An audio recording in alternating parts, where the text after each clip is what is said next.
Hello viewers, আসসালামু আলাইকুম। Defence always update 24 চ্যানেলে সবাইকে স্বাগতম। আবার নতুন আরেকটি ভিডিও নিয়ে আপনাদের মাঝে হাজির হলাম।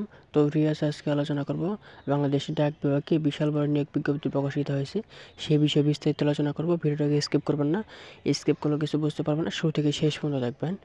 ভিডিও শুরু করার একটি কথা বলে রাখি, যারা আমার ইউটিউব চ্যানেল এখনও সাবস্ক্রাইব করেন নাই অতি তাড়াতাড়ি সাবস্ক্রাইব করে ফেলবেন, কারণ প্রতিনিয়ত ডিফেন্স এবং সরকারি বেসরকারি চাকরি আপডেট দিয়ে থাকি। তো ভিউয়ার্স, অনেকে মনে করতেছেন কিছুদিন আগে একটি ডাক বিভাগে সার্কুলার প্রকাশিত হয়েছিল, ওই সার্কুলারটি মনে হয়, কিন্তু আসলে তা না। এখন বিষয় হচ্ছে এটি নতুন একটি সার্কুলার প্রকাশিত হয়েছে।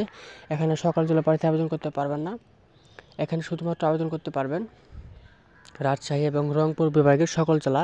তবে এখানে কিছু শর্ত দেওয়া আছে। রাজশাহী এবং রংপুর জেলার ভিতরে কিছু কিছু উপজেলা আপনারা আবেদন করতে পারবেন না।